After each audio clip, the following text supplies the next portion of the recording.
एक स्त्रीच्या जीवनामध्ये 3 जन्म आहेत. पहिलं ती जन्माला आली, दुसरी ती विवाह झाला आणि तिसरं ती बाळांत झाली. बाळांत शब्दाचा जर विग्रह केला, बाळ होताना यदा कदाचित जिचा अंतही होऊ शकतो, ही प्रक्रिया म्हणजे बाळांत आहे. अशी परिस्थिती निर्माण झाली, एक तर बाळ जगेल नाही तर आई जगेल. डॉक्टरांनी विचारलं नवऱ्याला काय केलं पाहिजे. त्यानं सांगितलं की काही झालं तर माझी बायको जगली पाहिजे. सासऱ्यांनी सांगितलं आमची सुनबाई जगली पाहिजे. तोपर्यंत मुलीचे आई वडील आले होते, त्यांनी सांगितलं आमची मुलगी जगली पाहिजे. पण भुलीचे डॉक्टर येईपर्यंत, भूल देईपर्यंत आणि भूल चढेपर्यंत टेबलवर असणारी माऊली मात्र सांगत होती, डॉक्टर साहेब माझं काही होऊ द्या बरं, पण माझं लेकरू जगलं पाहिजे, हे फक्त आईच करू शकते. या पुढं जाऊन सांगतो, ज्यावेळी बाळ जन्माला येतं 9 महिने 9 दिवसामध्ये 6 सोनोग्राफी केल्या जातात. पण डबल MD डॉक्टर असू द्या, 6 महिन्यापर्यंत कितीही सोनोग्राफी करा, बाळाचे ठोके तपासता येत नाहीत. बाळाचे ठोके 7व्या महिन्याच्या सोनोग्राफीतच तपासले जातात. याचं कारण असं आहे की बाळाचे ठोके जर 7व्या महिन्यात पडतात तर आमचं विज्ञान असं सांगतं, आम्ही जो श्वास घेतो तो आमच्या फुफ्फुसांच्या दोन्ही फेफड्यांपर्यंत जातो आणि नंतर हृदयाचे ठोके पडतात.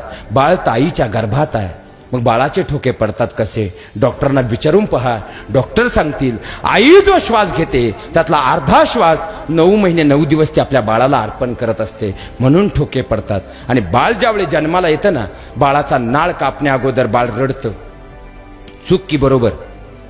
बाळ एक तर रडतं, नाही तर त्याला रडवलं जातं, त्यानंतरच बाळाचा नाळ कापला.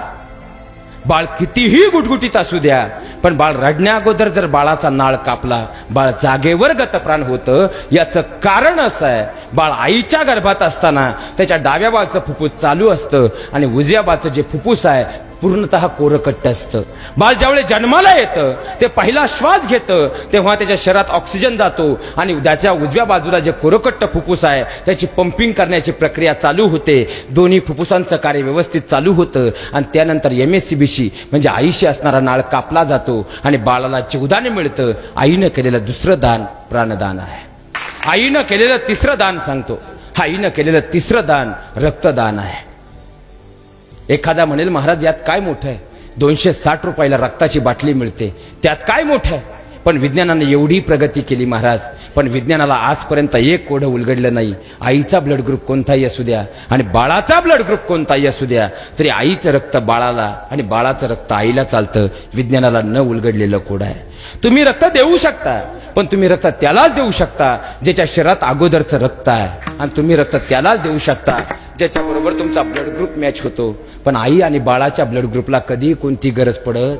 आणि विशेष म्हणजे आईनं आपल्या शरीरातला पहिला रक्ताचा थेंब दिलाय. या शरीरात रक्ताचा पहिला थेंब जर कोणी दिलाय तो आपल्या आईनं दिलाय, म्हणून आपण उभे आहोत.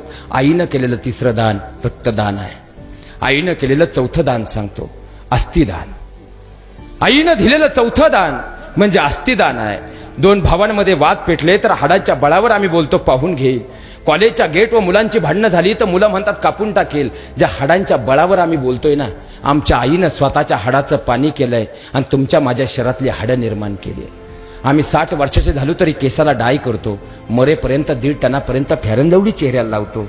पण शेवटची वेळ येते, अग्नी डाग दिला जातो.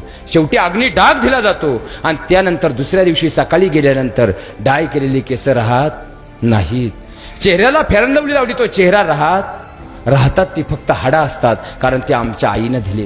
आमच्या आईनं फक्त हाडं नाही दिले, ती मजबूत करण्यासाठी दुधावाटे कॅल्शियम सुद्धा दिले. लोखंड मातीत टाका, हे 2 वर्षामध्ये त्याची माती होईल.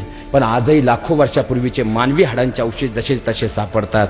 ही माती सुद्धा मातेनं दिलेल्या हाडाची माती करू शकत नाही. हा मातृत्वाचा चौथा उपकार अस्थिदान आहे. आईनं केलेलं 5वं दान म्हणजे लज्जादान आहे. जी तिची लज्जा तिने जन्मदात्या बापासमोर उघडी होऊ दिली नाही, जी तिची लज्जा तिने सख्या भावासमोर उघडी होऊ दिली नाही. पण लेकराला भूक लागली, आईनं काळ पाहिला नाही, आईनं वेळ पाहिली नाही, आईनं जागा पाहिली नाही. पहिल्यांदा त्या लेकराची भूक तिनं महत्वाची मानली. त्या आई मग एसटीमध्ये असो, घराच्या अंगणात असो, तिनं काळ वेळ कधीच पाहिली नाही. आईनं केलेलं 5वं दान लज्जादान आहे, कारण ते लेकरू तिच्यासाठी सर्वस्व होतं. अहो साक्षात भगवान परमात्मा करू शकत नाही. असे 5 उपकार आपल्या आईनं आपल्यावर केलंय, याची नेहमी जाण ठेवा.